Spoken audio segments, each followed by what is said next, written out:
Welcome to the Jesus Calling podcast. Dena Carter is a CMA award-winning country artist. The daughter of famed studio guitarist and producer Fred Carter Jr., Dena grew up around country music legends.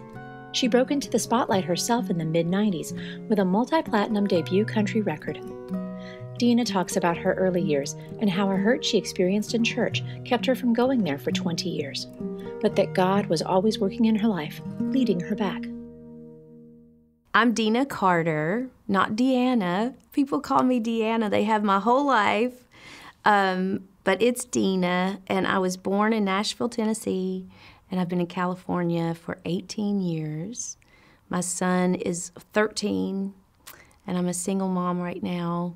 Been in country music my whole life, being around Nashville. My parents were in the music business.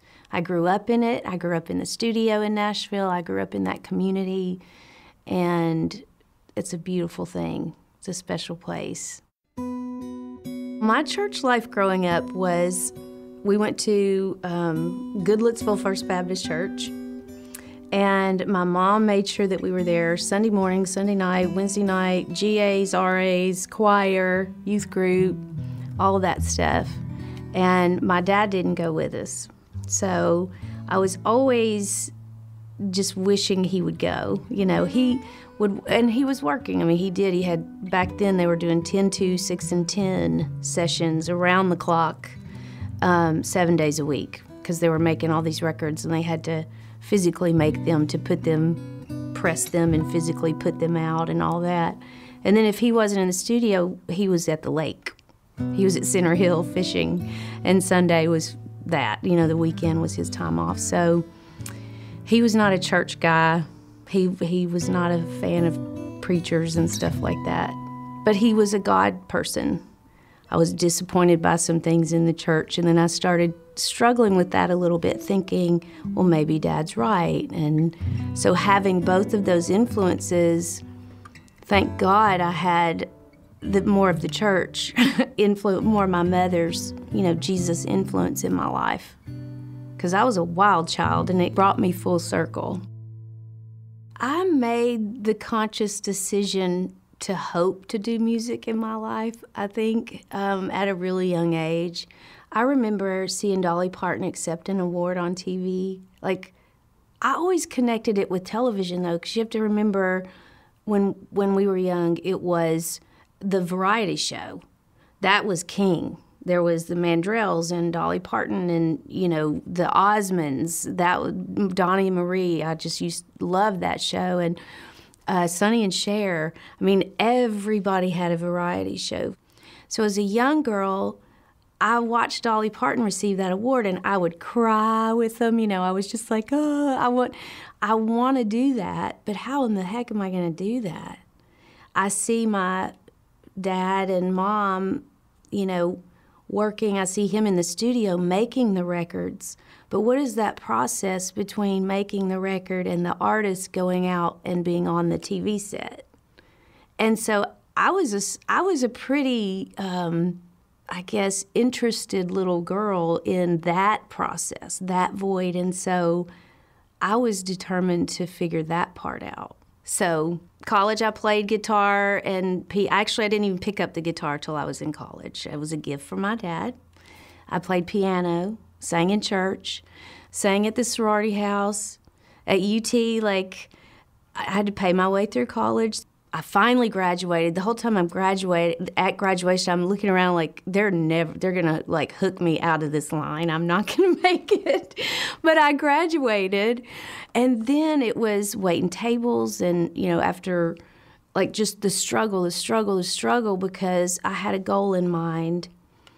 Got signed to a publisher first, then got signed to a development deal back then.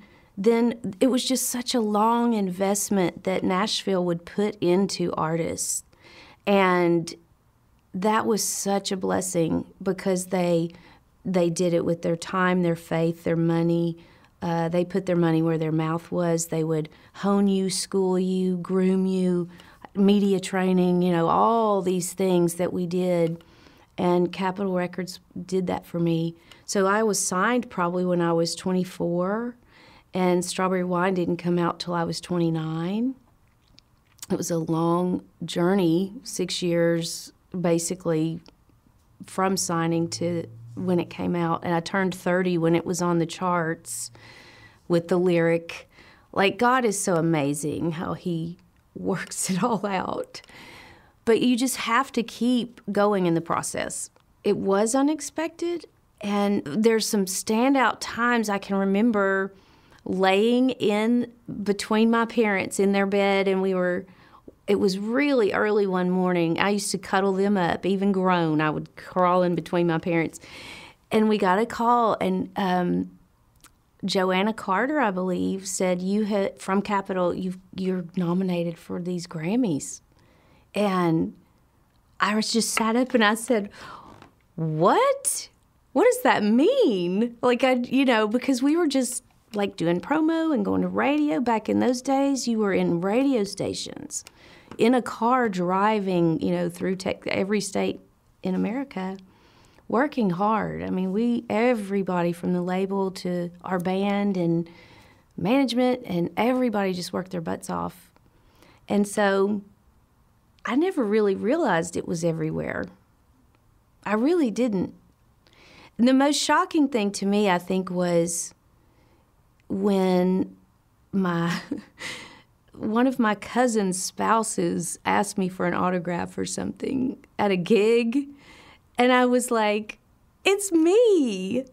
It's me. Like, who are you talking to? It's me, And that was kind of odd, just because it occurred to me that they were looking at me differently or proud of me or whatever that was, as opposed to, are you washing dishes or am I washing dishes? Matraca Berg and Gary Harrison wrote the song, but it was the bookend song to Before We Ever Heard Goodbye, the song I wrote about my high school boyfriend. Like, it completed that whole record. It was like the glue that brought all those songs and stories together. Experiences, really. And I just think everyone's had a first love. Everyone's been 17. Everyone has grandparents. Everyone, has had a breakup that broke their heart somewhere along the way. All of these dominoes were in this song. And being able to pull it off and perform it live and mean it was what did it, really. And that has been the truth. So when we're talking about Jesus calling or whatever, my parents in the music they did, this whole conversation we're having today is rooted in truth. Sometimes we don't like the truth, but that doesn't mean we don't connect with it, And I think so many people connect with that. I can't even believe that I got to sing that, because that song has provided 20 years of a music career that I never dreamed. A classic. I never dreamed I'd get to have a part of that. I got focused creatively and professionally, but personally, I was still, not solid in my relationships and all that.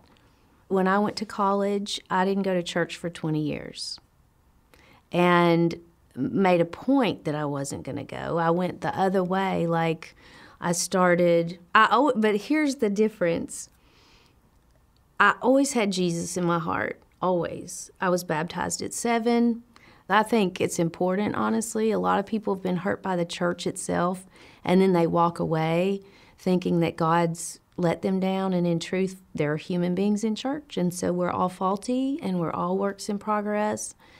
And I know that now, but at the time, at such an impressionable age, I got into numerology. I got into astrology. I just went on a spiritual journey.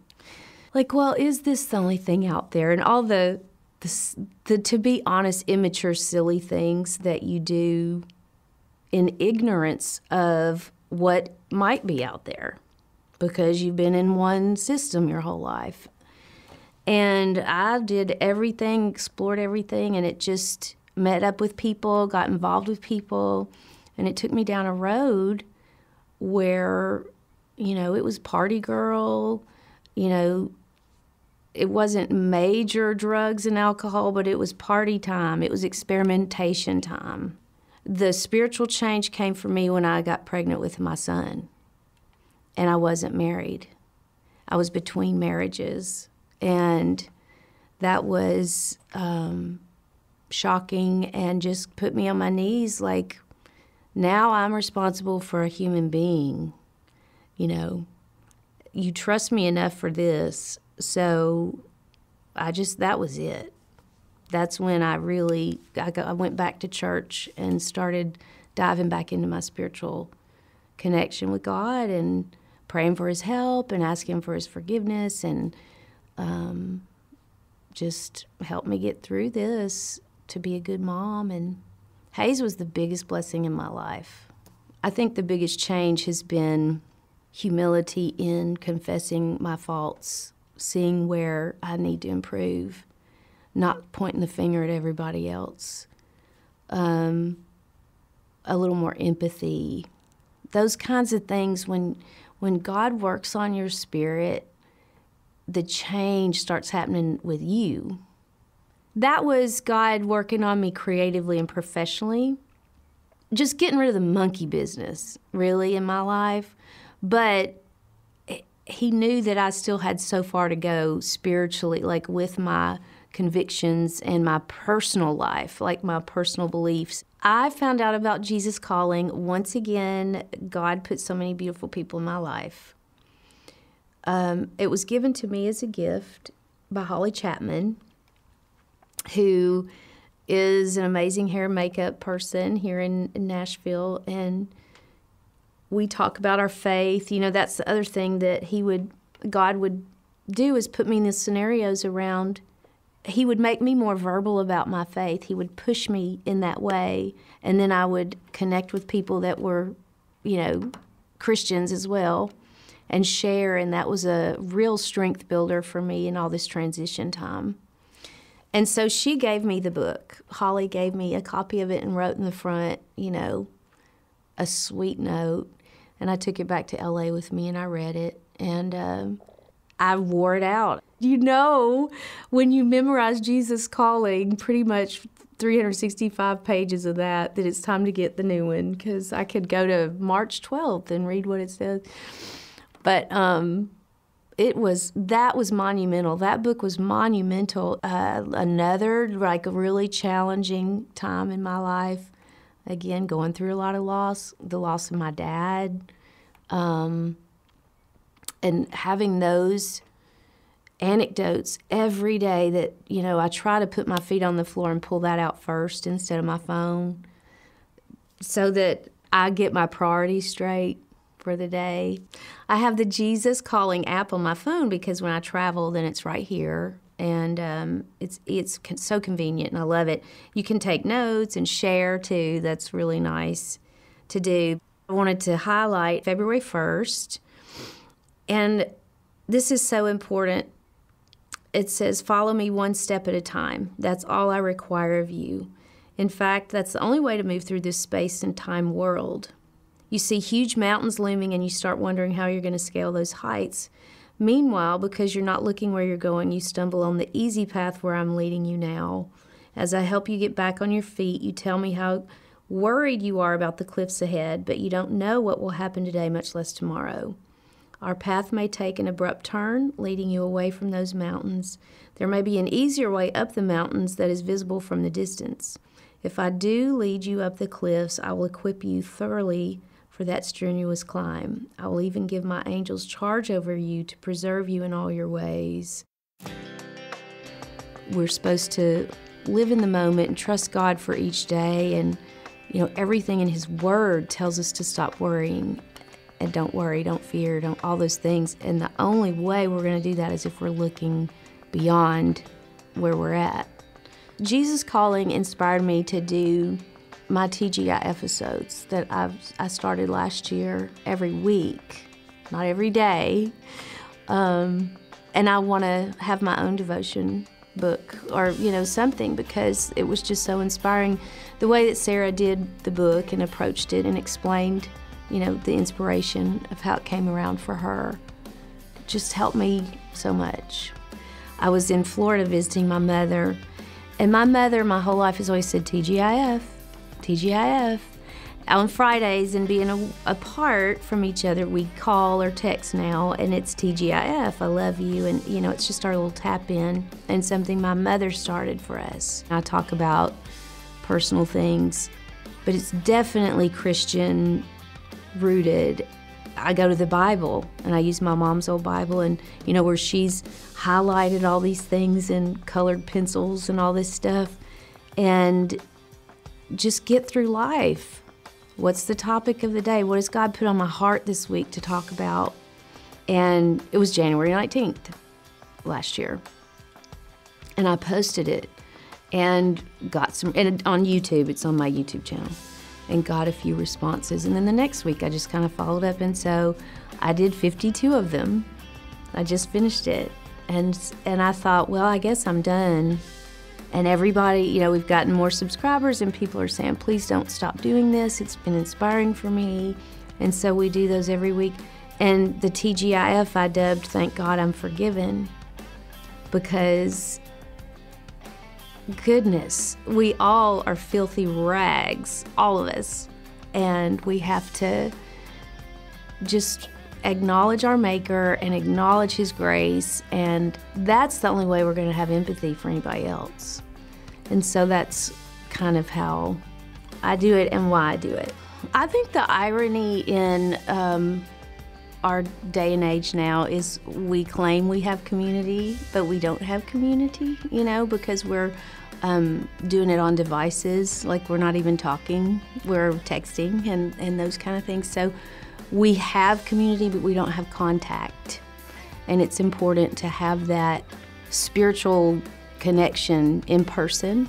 And that's what Jesus Calling does. Before I pick up my phone, and because I do have the book, but before I read all those texts and all those emails and all those things, I just try to honor Him with my attention first. To find out more about Deana Carter and to view her YouTube series TGI episodes, visit DenaCarter.com.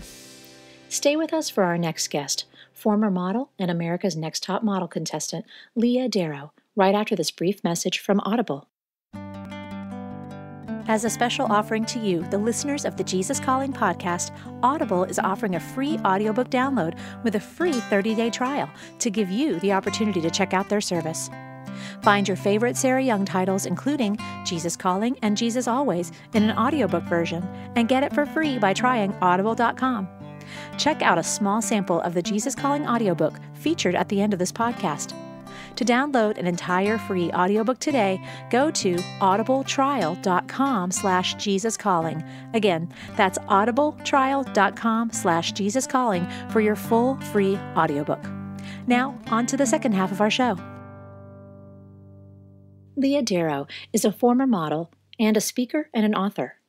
After time as a contestant on America's Next Top Model, Leah went on to write about her experiences and to address the lies women are told about their worth being tied to their appearance. Her mission is to show women how they can reclaim true and lasting beauty when we reflect on God's glory and embrace our value as He made us to be. My name is Leah Darrow, and I am a wife and a mama to 3, pregnant with number 4. And I feel very called to talk about the mercy of Christ and helping women raise the bar overall for their lives to the level of the dignity that God created them in.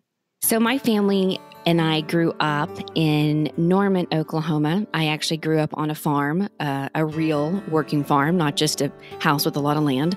There were cows and chickens and all sorts of things. And so I grew up with no neighbors around me.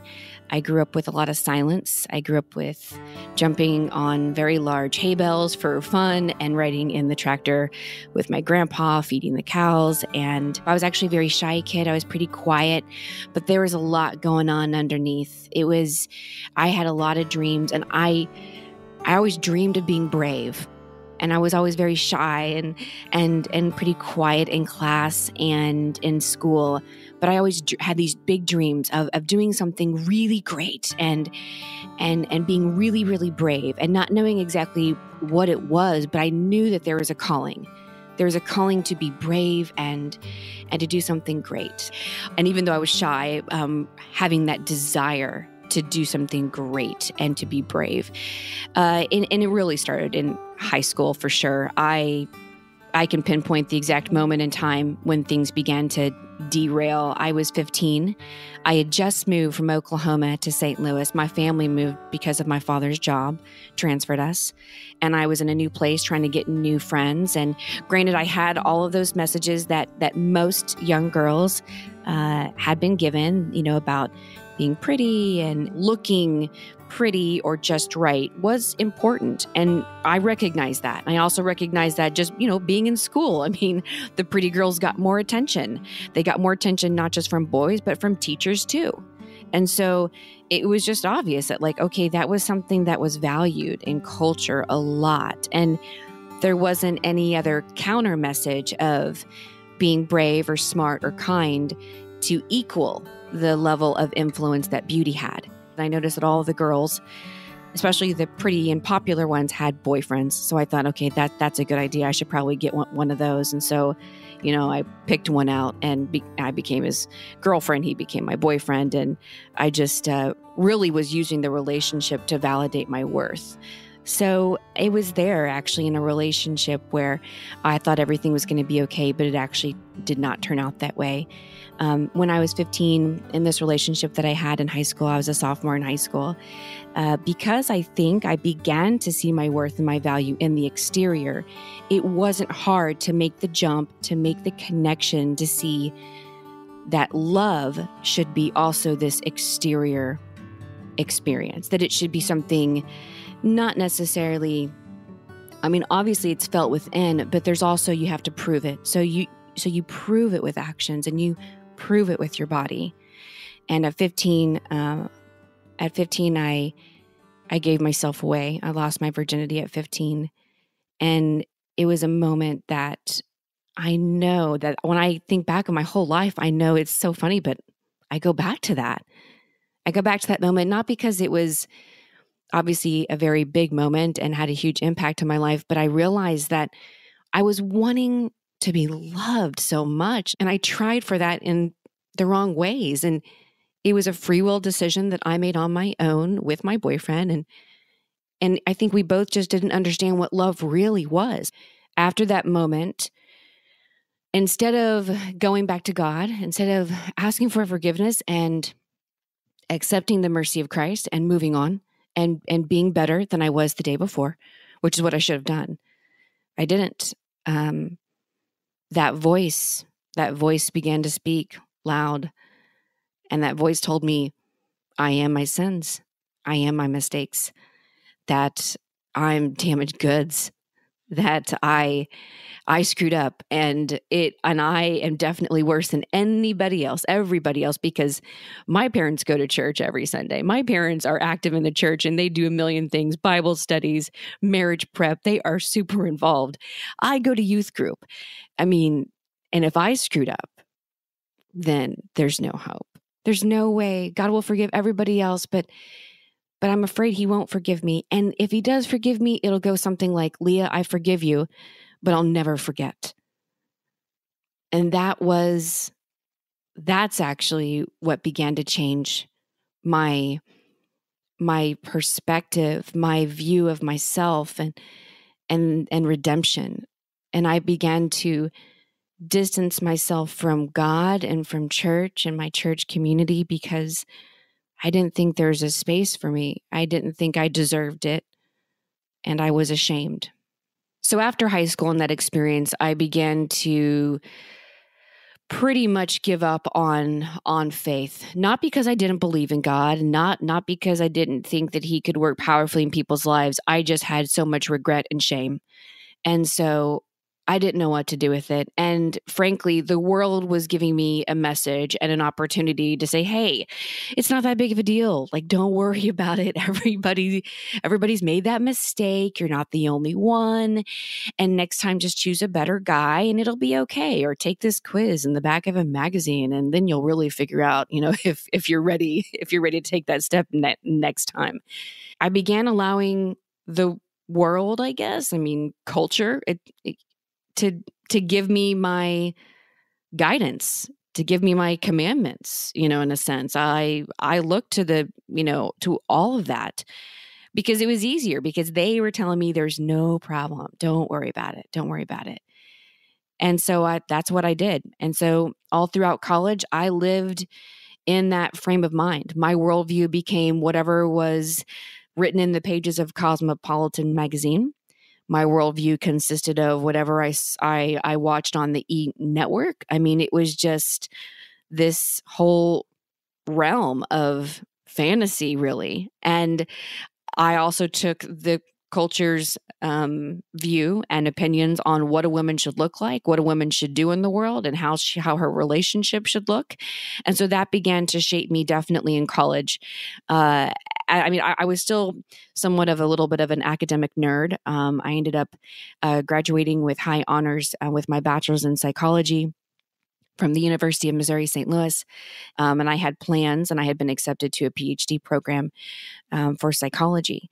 And I thought, well, maybe I'll just put that on hold a bit and try what the world has offering me. And it, I had been told by strangers, people who really cared about me, oh, you should model. Oh, you should try this out. And so these suggestions from random people, based on just what I look like, based on just my body, I just decided, well, maybe I'll try it. I mean, I had no really idea. I had no background really in any of it.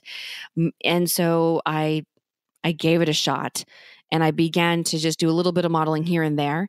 And then it wasn't long after college where there was this new TV show that was up and coming, America's Next Top Model. And they had already finished 1 or 2 seasons of it. And so cycle 3 was coming up. And I thought, I think I'm going to audition. So what's being evaluated is me and my body and how I look. And on top of that, I'm competing. I'm competing with every other girl in line.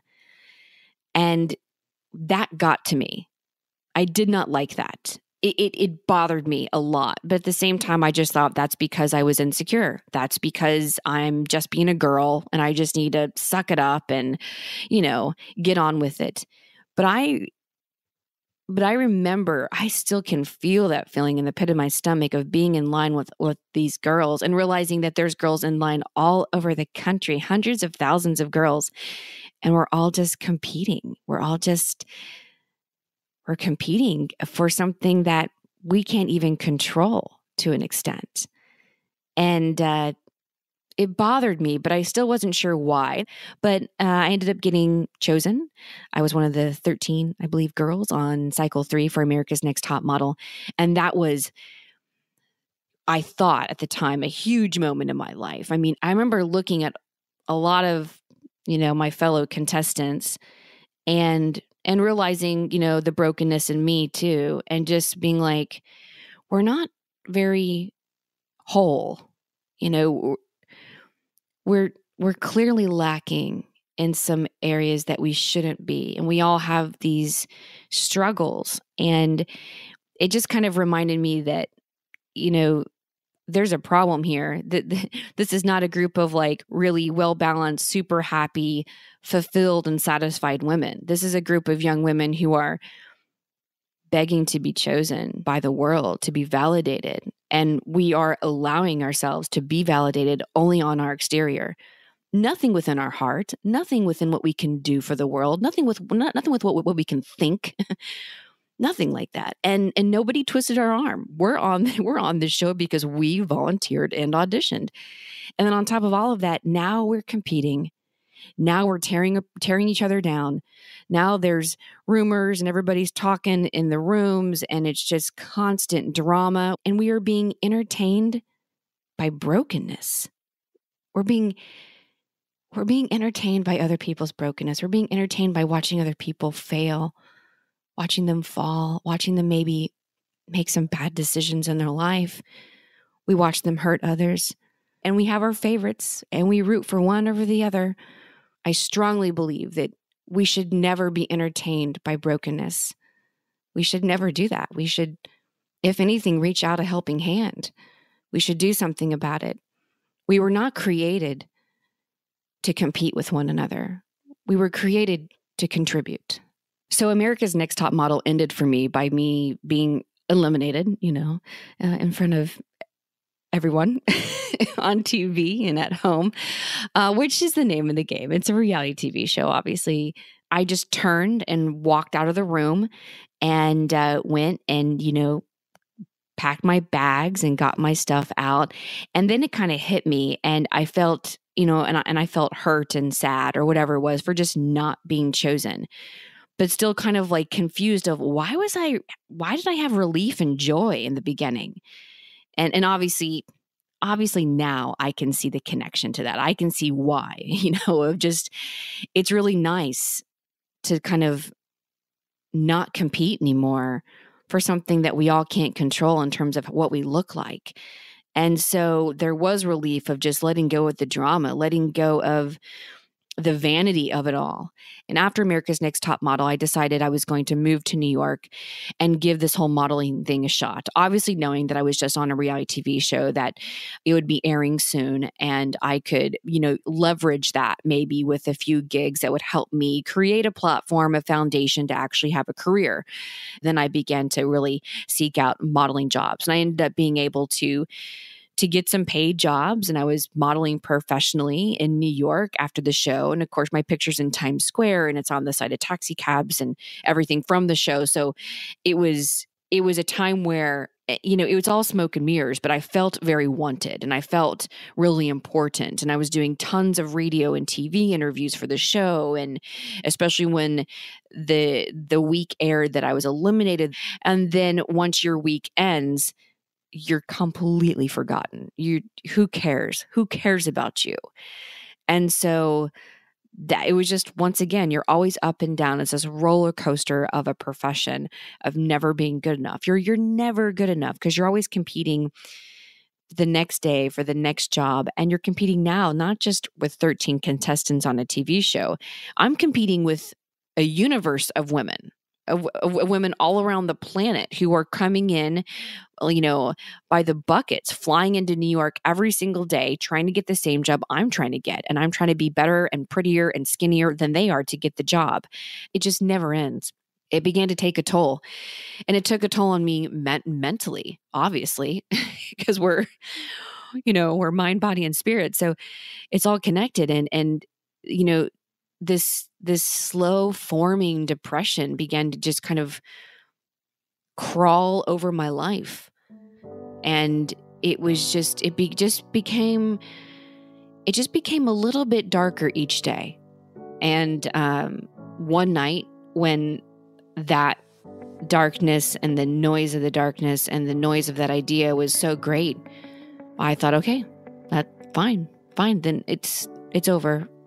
I'm done. I'm exhausted by this. I'm exhausted by living this way. I can't live like this.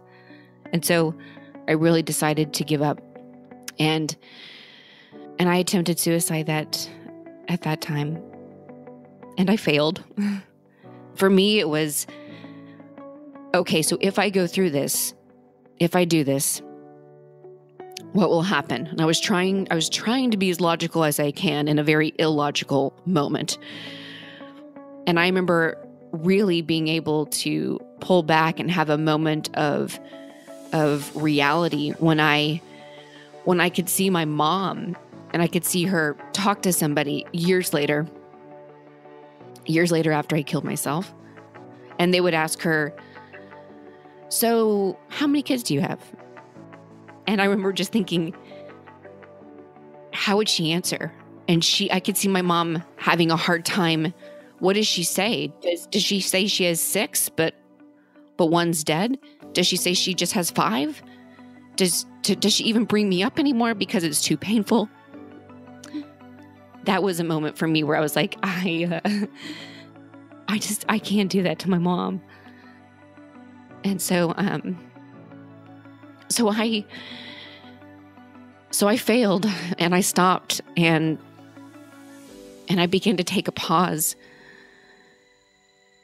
And I began to realize that I really needed help. I needed help from professionals. I needed people who loved me to be around me. I needed some therapy. I needed to rethink what was going on and how I got here. I needed redemption. I needed mercy.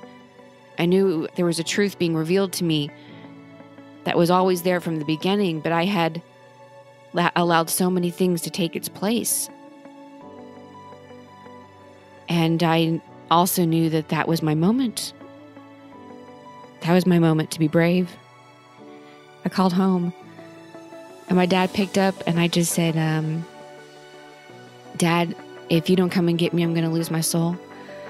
And there's a long pause, and I really had no idea what he was going to say back to me. And but when he finally spoke, he just said, okay, baby, I'm coming to get you. And my daddy drove over 2,000 miles to come pick me up. After my dad came and picked me up from New York, that began a long process of spiritual rehabilitation. So my dad came to pick me up, and it was a good thing. I had people that loved me, that supported me. I was able to be honest with myself. And the first thing that I did, the very, very first thing, which was a strong suggestion, definitely emphasizing the strong part from my dad, was to reconcile myself with God. And so that's what I did.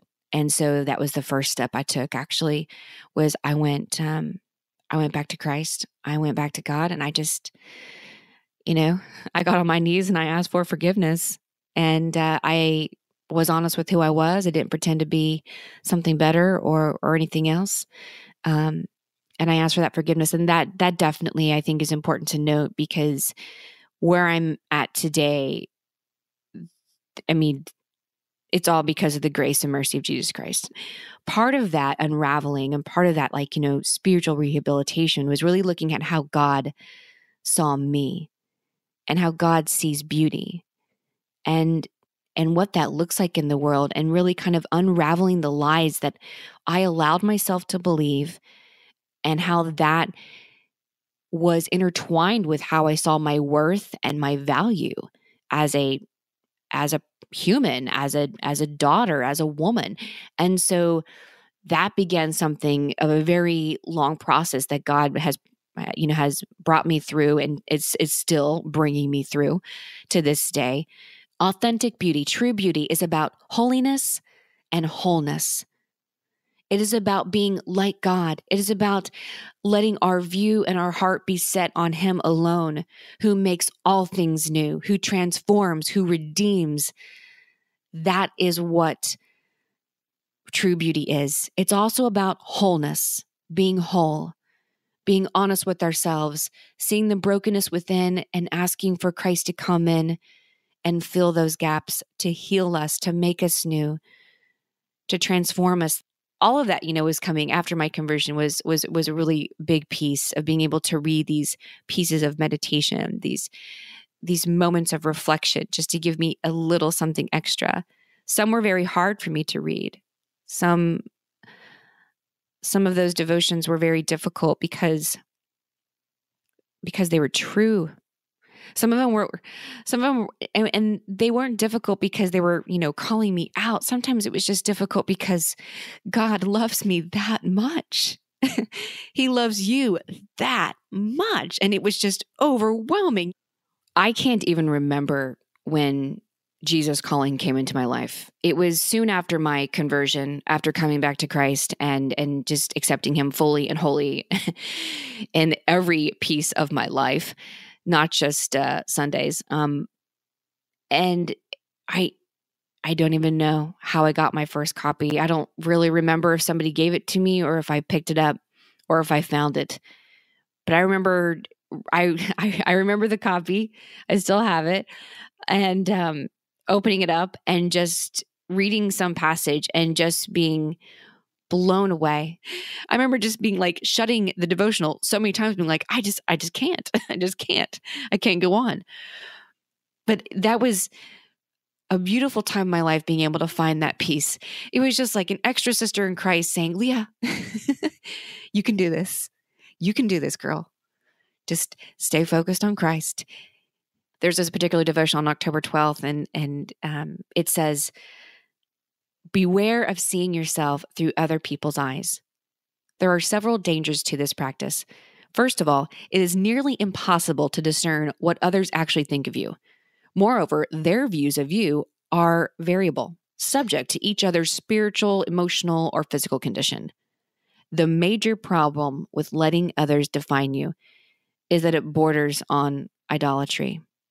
Your concern to please others dampens your desire to please me, your creator.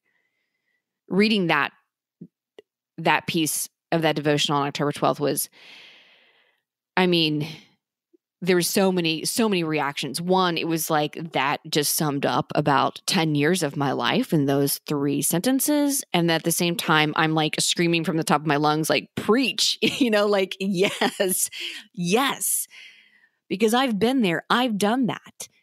And he then goes on to tell us how much he loves us. And later on goes on to say that he'll lay down his life for his friends. And that's love. That's love. That's beauty. That's beauty. When our focus is not inward, but it's outward. That's the beauty we're called to. And that's what authentic beauty does. That's the beauty we're called to. In my new book, The Other Side of Beauty, I wrote that so that it could just, it could honestly just be a voice into women's life to remind them that they are very good, to remind them that there's so much more than what they see, so much more. And really, truly, that authentic beauty of Christ, that is what unchains us from the standard of beauty that is keeping us down.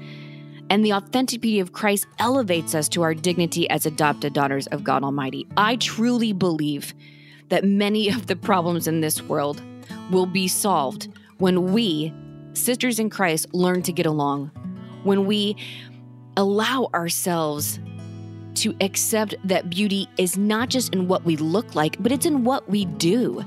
I truly believe that women have been called to be ambassadors of God's beauty in a very special way, in a particular way.